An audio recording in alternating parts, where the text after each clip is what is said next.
You, finding life rather dull, dreaming again of exotic places, wishing you were somewhere else, we offer you escape.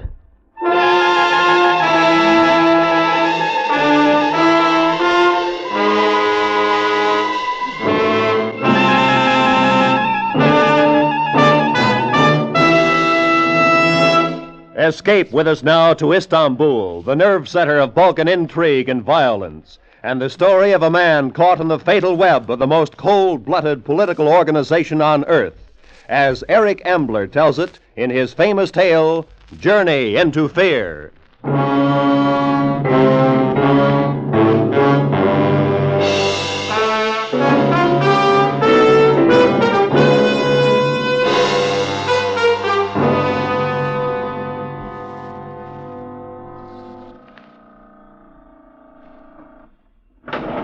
Bonsoir, monsieur. Bonsoir.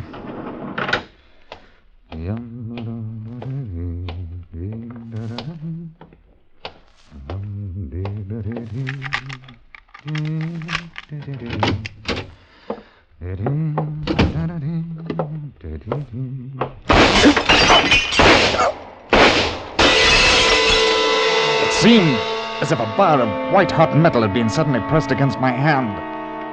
And then it was numb. But I could feel the blood beginning to trickle through my fingers. There wasn't a sound. And as I crouched against the wall, I became dimly aware that the window was open and that someone was moving by it. And then my eyes, becoming used to the darkness, saw that whoever had been at the window had left by it. I reached for the light switch and found it. The hand hurt like the very devil.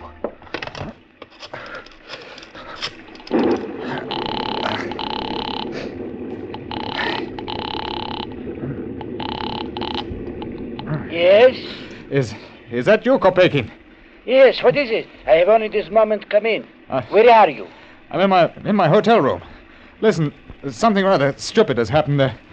There was a burglar up here. He took pot shots at me as I came in, and one of them hit me in the hand. Are you badly hurt? No, but it gave me a nasty shock. Have the police been notified? No, not yet. Good. Leave the matter to me. I will speak to a friend of mine about it. He is connected to the police and with great influence. As soon as I am finished, I shall come over. Well, there's no need for that. Excuse me, my dear fellow. There is ever a need. You must stay in your room until I arrive. Well, I had no intention of going out. Well, if you must come over, Kopekin, please hurry. I want to get some sleep tonight.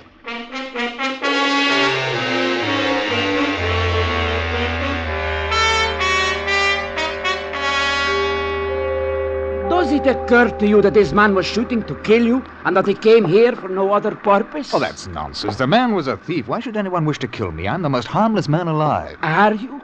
Remember I told you that I was going to telephone a friend of mine? Yes? We are going to see him at once. Oh, well, I'm jolly well not. I'm tired. I want to go to bed. Unfortunately, I have official instructions. A man tried to murder you tonight. Something must be done about it at once. Murder?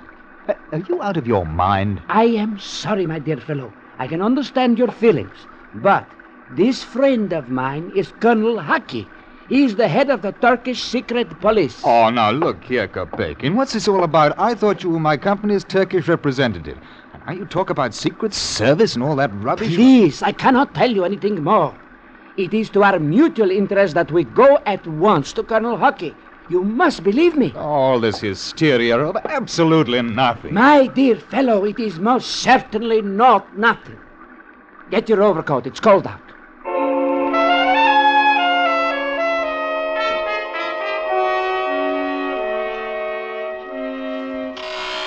You must realize, Mr. Graham, that an attempt was made to kill you tonight. Well, now, I don't see that at all. I mean, I disturbed a thief at his work. He fired at me and escaped. A thief? Unfortunately, no.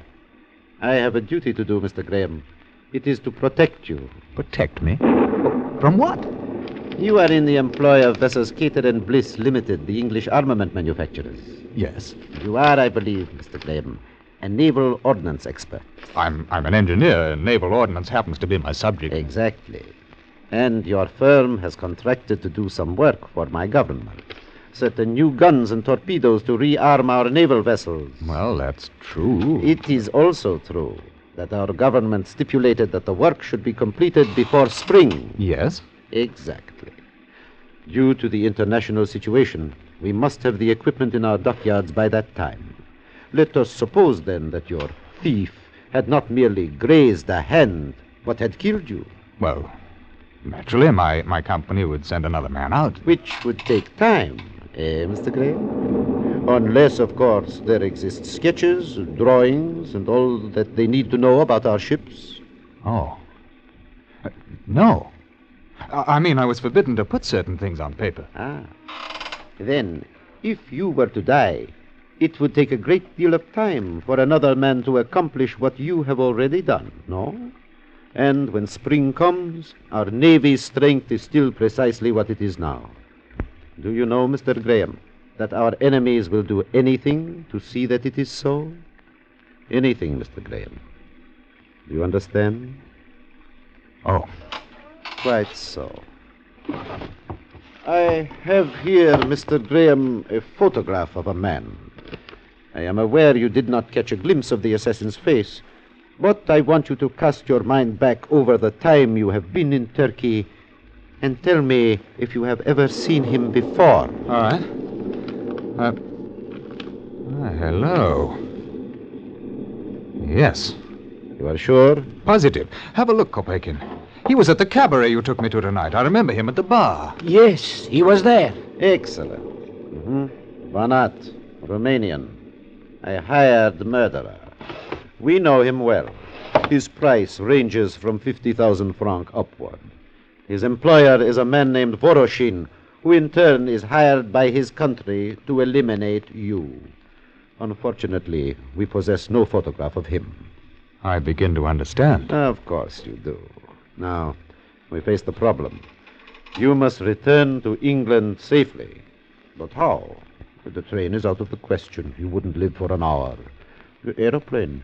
Unfortunately, the weather here has disrupted service. There is the Sestre Levante sailing for Athens tomorrow afternoon. It is a small boat. And we can see that your enemies do not board her. From Athens, you can take the plane to England. Well, I don't know, Colonel. In view of what you've told me, perhaps I should get in touch with the British embassy here. And what do you expect them to do? Send you home in a cruiser? No, my dear Mr. Graham. This is a question of time. Leaving tomorrow afternoon will land you in Athens the day after. That is how it is to be. Well, I seem to have no choice in the matter. I am happy to see that you are cooperative. Return to your hotel, Mr. Graham. We shall see you safely aboard tomorrow.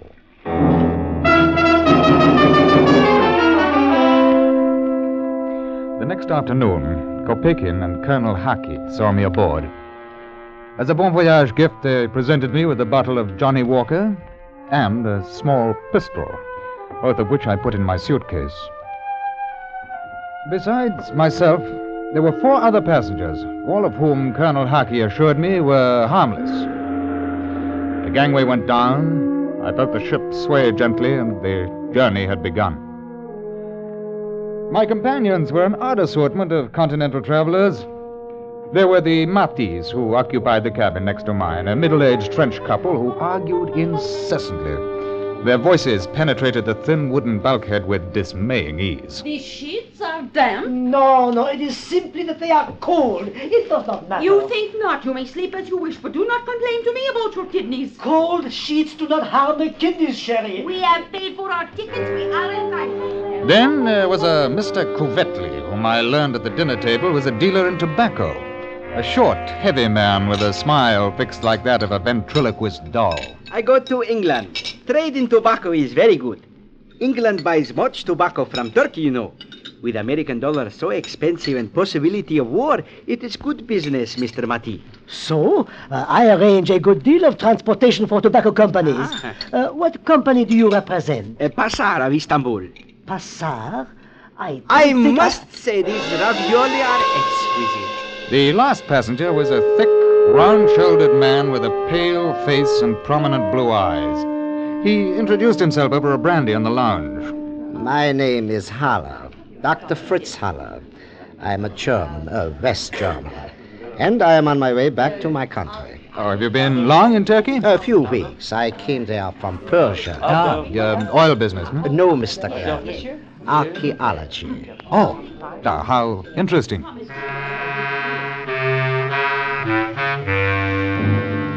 Those were my fellow passengers.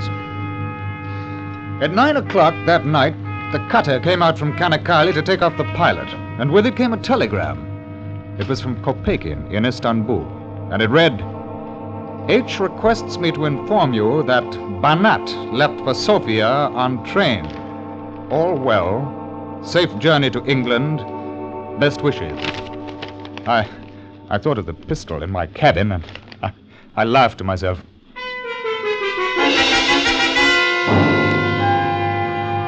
It was an Aegean day, intensely colored in the sun, with small pink clouds drifting in a bleached indigo sea. I lazed in my bunk. I had coffee sent in. And later, I was standing by the rail talking to the little Frenchman. Beautiful, beautiful.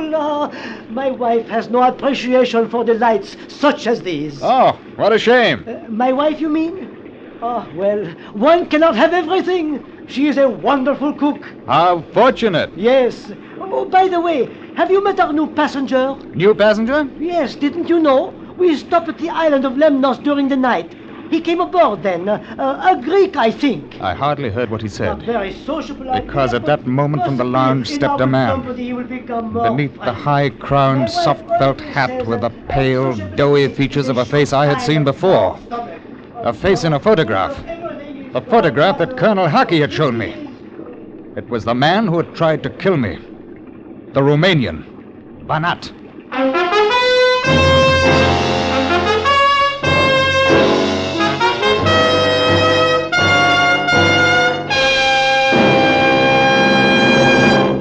Escape, under the direction of Norman MacDonald, returns in just a moment.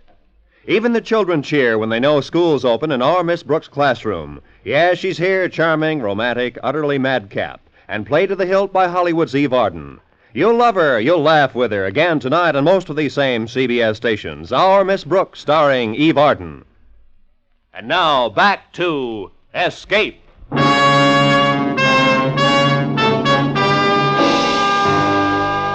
I heard Matisse' voice as though from a long way off. Monsieur, do you not feel well? Then I turned, and without looking at the man who had just come on deck, I went below.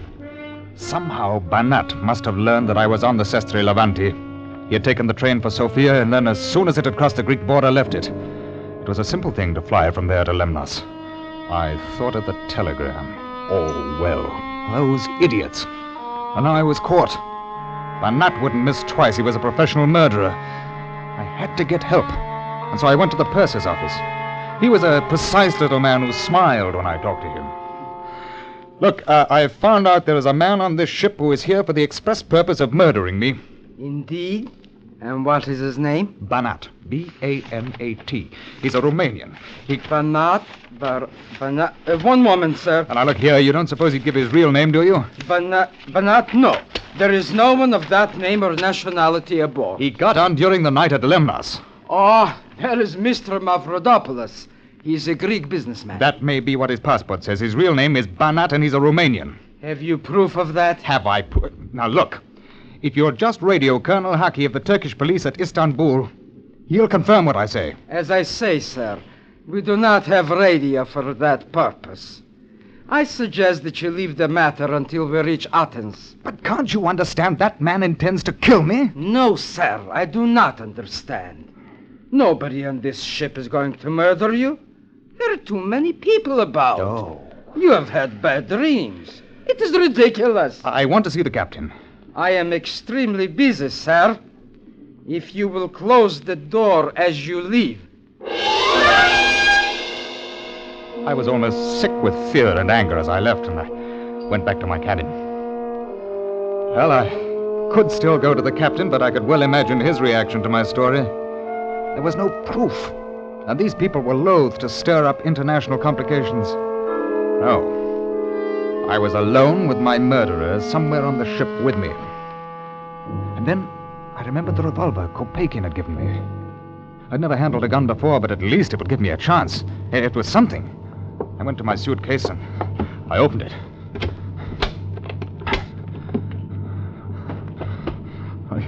Well, it must be.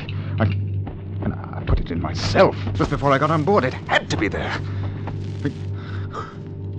There was nothing. Someone had been in my cabin and had taken the gun.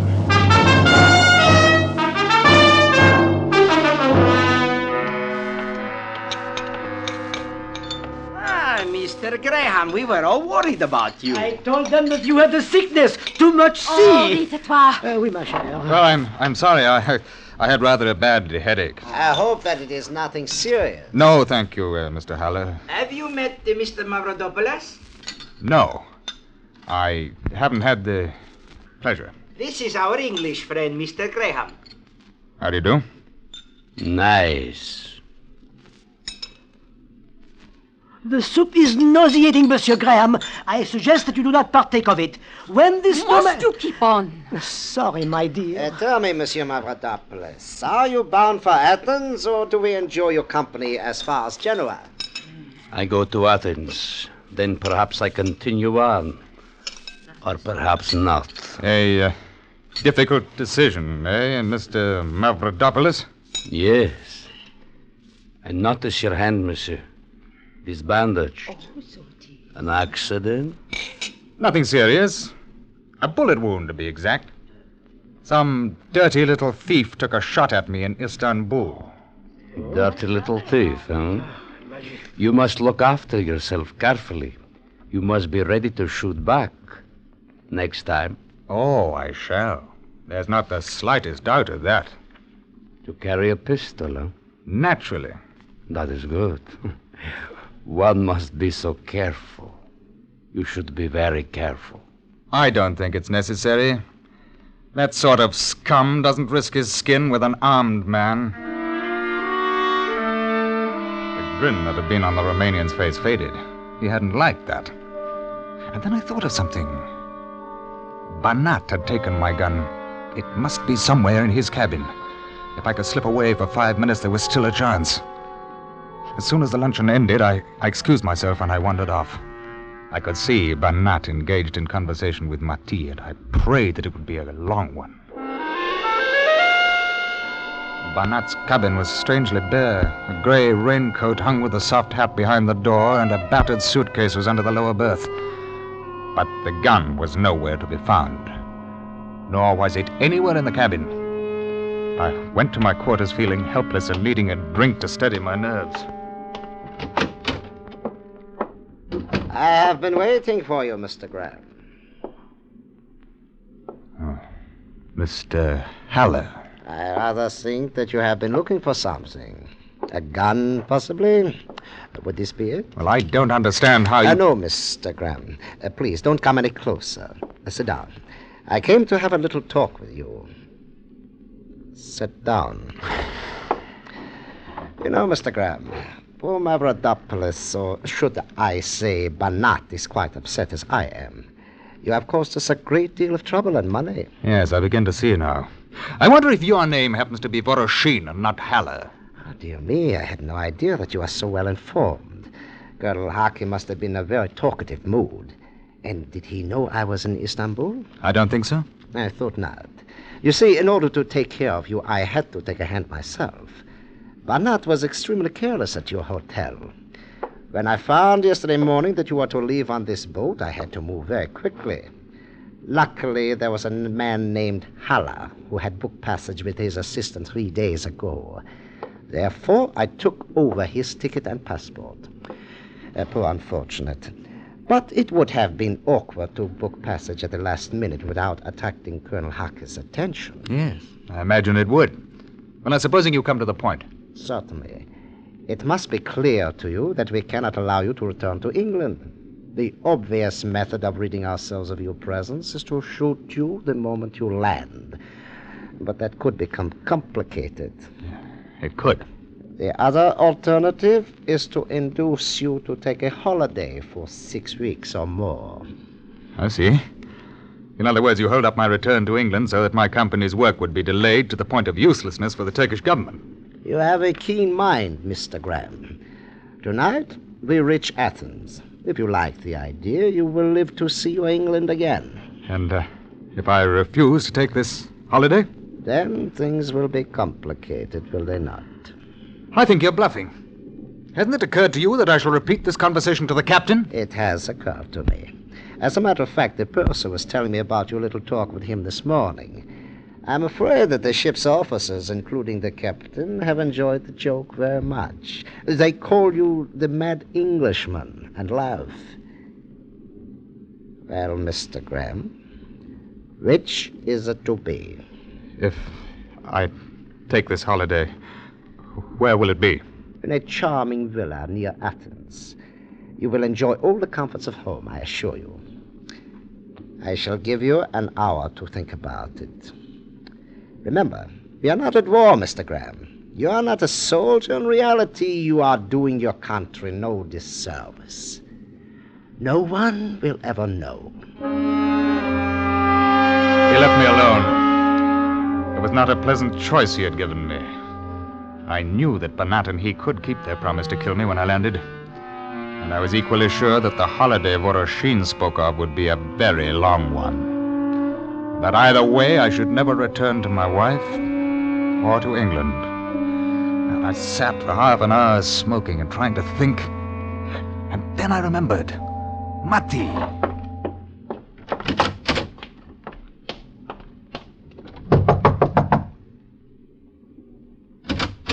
Yes?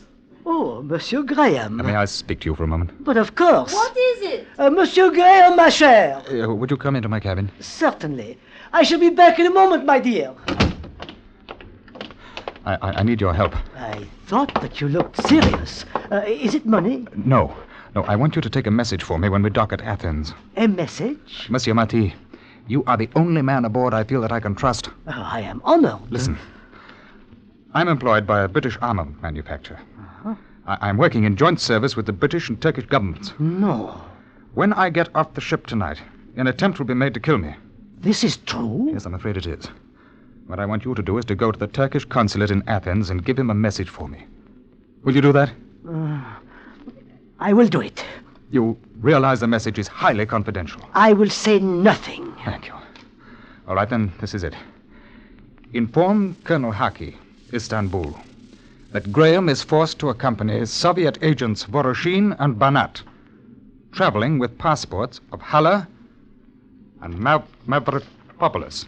Is it possible? Unfortunately, it is. Well, go on. In the event of my death, please inform the British consul that these men are responsible. Mon Dieu. So that is why you looked sick when I spoke of Mavropolis this morning. Alors, why do we not together shoot down the filthy swine? I have my revolver. You have a gun? Here? But yes, when one travels... Well, then there is something else you can do for me. Huh? Let me buy your revolver. I will not sell it to you. I give it to you. Here. Oh, thank you. But let me help you. No. This is splendid. Oh, I am grateful, Monsieur Matti. And you will take the message? It is understood. Have no fear.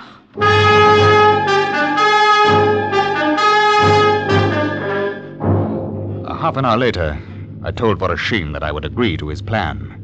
I'm sure that he didn't believe me, but nor did he know that I was armed. It was a forlorn hope. But if I was going to die, I would have the satisfaction of knowing that others would die with me. At 8 o'clock, the Sestre Levanti was approaching her berth. I had agreed to pass through customs and to meet Voroshin on the street.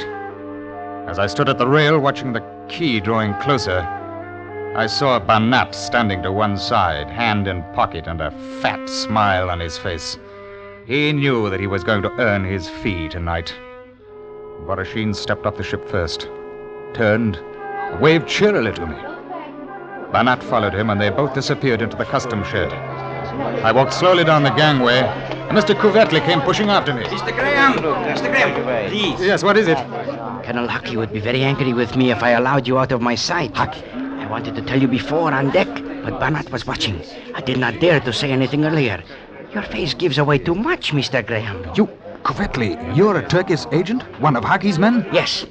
I nearly gave the game away when I spoke of my non-existent tobacco firm. I thought you would know when the Frenchman questioned me. Colonel Haki wanted to be sure that you caught your plane safely. That is why I was aboard. But what can we do? Together we go through customs, and then we shall see. Customs inspection, as ever on the continent, was slow. Although I found myself wishing that it would never end. But it did. And if Cubetley had a plan, he evidently didn't feel it worth mentioning. He smiled at everyone. The plump little businessman who, to all appearances, would deal in ladies' finery rather than international intrigue. And we found ourselves, suitcases in hand, walking toward the street. So that is over. I find this inspection so tedious. Now look here, Cubetley. I'm extremely grateful for your presence, but what are we going to do? Voroshin and Banat are waiting out there with a car. They're waiting for me. I know. It has all been arranged. What, you mean that we walk through those doors and do nothing? Absolutely nothing. You'll see. Well, I hope you have a gun. I have. Good. So have I. Oh? Yes, thanks to the Frenchman. There they are. Do we run for it? Go on walking, Mr. Graham. Keep your hand away from your pocket. That's it. Are you mad? They'll kill us. You, Mr. Graham, not me. Go on. Under my overcoat is a gun. Please do not make trouble. Go on. Oh, what a blithering idiot. You're one of them, too. We're ready, Voroshin. You've taken long enough. Hurry up. Got a gun, Voroshin. Left-hand pocket. Get in, Mr. Graham. Look out!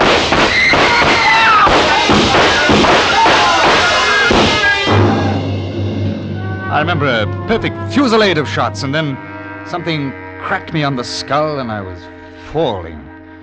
It was all very dark and comfortable. Mr. Graham. Mr. Graham. Mr. Graham. He is all right. Mr. Graham, this Kopekin and Colonel Hackey, you are safe. Oh, good show. You've been unconscious. Really? You are at the airport now. You see, we found the bodies of two men in Ankara. They were archaeologists, Halar and his assistant. I realized that Voroshin and one of his men must have boarded the ship using their passports. Yes, I found that out. We flew a government plane here, Kopekin and I, to wait for you. The Greek authorities were kind enough to assist. Yes, very, very kind. Not at all. And now, my dear fellow, the plane is waiting to take you to England. We'll see you safely aboard. Yes. I say, what about Banat and Voroshin and Kubetley? Oh, yes. It was rather unfortunate. After you fell, they tried to get away in the car. Someone hit a tire. There was a smash-up. The petrol tank exploded. A tragedy. Oh, yes. Well, it's very decent of you. My dear fellow, it has been a pleasure. Come along. We will help you to your plane. I am sure you're anxious to get home to England and your wife. Come along.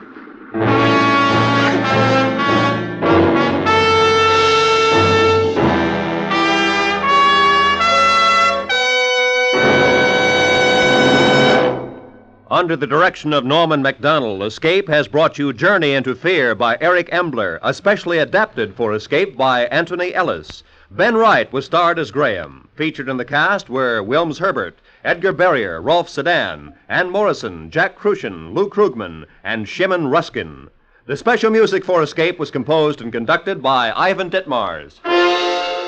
Next week, escape with us to Malaya and the reeking, stricken city of Lahore, where a young doctor and a beautiful girl are faced with the horrors of plague and the bloody holocaust of a native revolt, as Charles Israel tells it in Funeral Fires.